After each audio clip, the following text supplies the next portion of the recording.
Nah, saat ini kita akan belajar kelengkapan dalam kepemimpinan yang saudara akan hadapi di masa-masa yang akan datang. Kejadian 45 ayat 8 akan menolong kita untuk mengerti itu. Buat saya ayat ini sebagai suatu kebenaran yang luar biasa untuk seorang pemimpin dimanapun dia berada. Apalagi setelah saudara dengar pada season pertama tadi, rakyat dan bangsa Indonesia sangat mengharapkan saudara untuk waktu yang akan datang. Ayat 8. Inilah pengakuan Yusuf setelah dia membuka dirinya untuk pertama kali, setelah dia 2 kali ketemu dengan kakak-kakaknya, dan pertemuan kedua ini dia dengan adik yang dia sayang itu Benyamin. Dan waktu dia membuka diri, ada suatu kebenaran yang sangat ajaib. Dikatakan begini, jadi bukanlah kamu kakak-kakakku yang menyuruh aku ke sini, tetapi Tuhan, dialah yang telah menempatkan aku. Perhatikan, tadi kita sudah belajar bagaimana orang-orang benar itu akan menjadi jawaban di semua negara di dunia ini. Bukan pemerintahnya, bukan siapa kekuatan militernya, berapa kaya negara itu, tapi orang-orang benar. Nah, Yusuf, gereja Yusuf, kalau saya pakai istilah gereja, ini sangat indah dan ajaib. Satu-satunya gereja di dunia yang seorang diri. Dari semua gereja yang dipakai oleh Tuhan di dunia, itu minimal 2 orang. Tetapi gereja Yusuf ini seorang diri, dia sendiri, tidak punya siapa-siapa. Saya percaya ada di antara saudara nanti di dalam tugas pasti akan menjadi seperti gereja Yusuf ini, sendiri di antara semua rekan-rekan. Tidak harus yang tidak beragama Kristen. Ada berapa banyak rekan-rekan Kristen tapi hatinya tidak Kristen, cuma agamanya saja. Nah, sekalipun nanti saudara ditugaskan oleh pimpinan di suatu tempat, ada sekian orang Kristen, ada sekian banyak yang bukan Kristen. Tapi kalau saudara adalah satu-satunya orang Kristen yang mengerti kebenaran, maka saudara pun akan jadi minoritas di antara orang Kristen yang tidak mengikuti kebenaran. Ngerti contoh ini? Nah, mungkin saudara akan mengalami itu. Pelajari hidup Yusuf ini.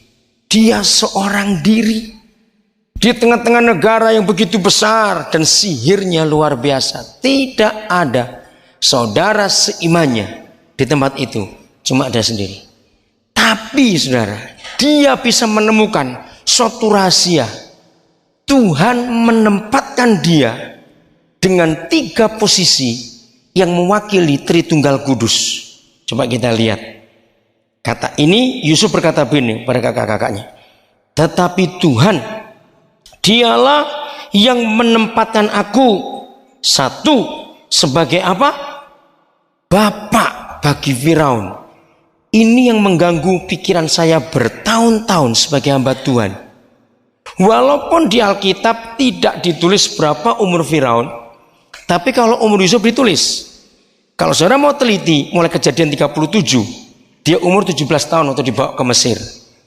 Kejadian 41 ditulis dia umur 30 tahun waktu dia menghadap Firaun.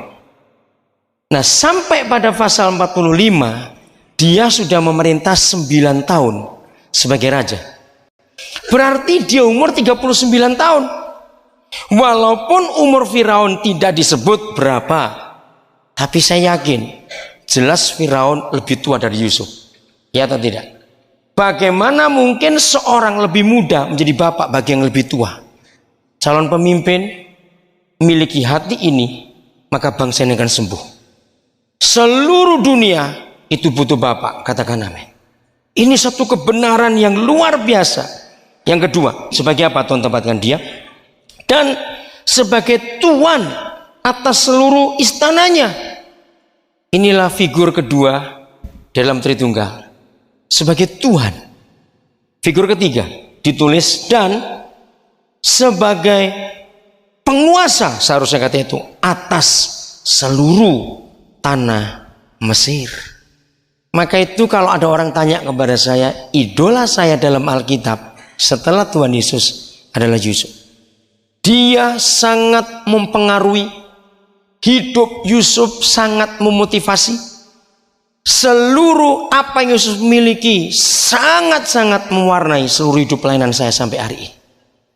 Dan saya kagum dengan saudara satu ini. Dia adalah salah satu dari nggak sampai 3 orang dalam Alkitab. Sejak dia dipanggil sampai dia mati tidak punya daftar dosa. Ini yang mengagumkan saya. Musa hebat, punya daftar dosa. Abraham hebat, dia punya daftar dosa. Daud hebat, dia juga punya daftar dosa. Yang ini enggak. Sampai dia mati. Bahkan dia adalah seorang figur pemimpin, seorang figur yang dipakai oleh Tuhan, konsisten pada panggilan. Di tengah-tengah godaan dan kekacauan dan penderitaan dan kenikmatan dan segala macam usaha iblis untuk menjatuhkan dia, luar biasa. Kalau saudara mempelajari hidup Yusuf saja dan jadikan pola, bangsa ini akan dipulihkan betul-betul.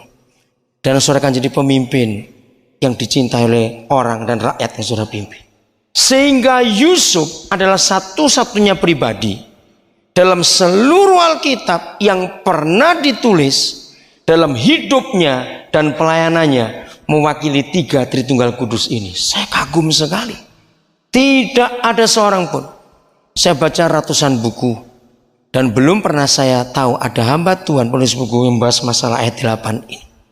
Di antara biografi dan tulisan tokoh Alkitab, buku tentang Yusuf yang saya paling banyak koleksi. Tapi ini luar biasa. Nah, sekarang saya akan uraikan ini. Betapa pentingnya figur bapak bagi seorang pemimpin. Walaupun nanti para taruni akan juga jadi pemimpin, tetap miliki figur ini, yaitu bapak. Dan ini sungguh luar biasa. Saudara, manusia adalah satu-satunya ciptaan Tuhan, kalau saya pakai kata ciptaan ini, yang punya memori dan daya ingat.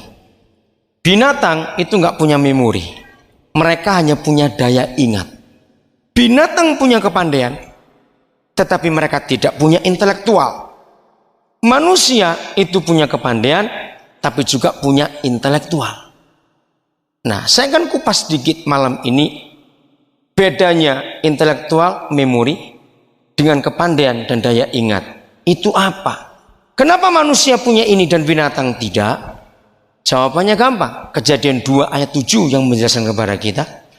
Bahan dasar daging, tulang, darah manusia dengan binatang itu bahan bakunya sama, yaitu dari tanah. Tetapi ketika manusia dilahirkan oleh Bapa kita, maka Kejadian 2 ayat 7 menuliskan, maka yang maha besar menghembuskan ruah, rohnya, kehidupannya, nafasnya, dalam terjemahan bahasa Indonesia. Menghembuskan nafasnya.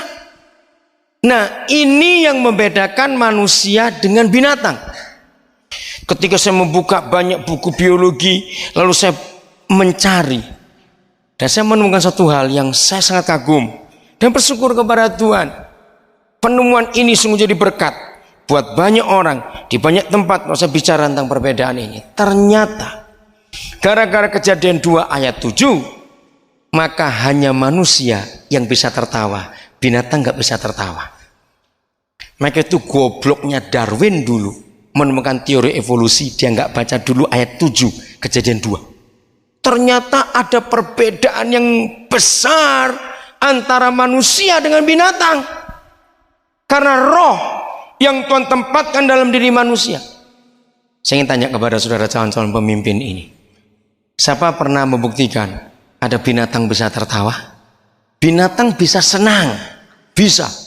Kalau saudara punya anjing yang saudara sayang dan dia pun ngerti sehingga dia setia kepada saudara, pokoknya kalau saudara pulang, wah dia senangnya luar biasa, lari sana lari sini, ekornya goyang-goyang. Tapi jangan harap dia tiba-tiba hahaha lari. Betul? Ikan di akuarium saya pernah lihat. Kalau kita biasa memberi makan mereka dan kita merawat mereka, heran bisa tahu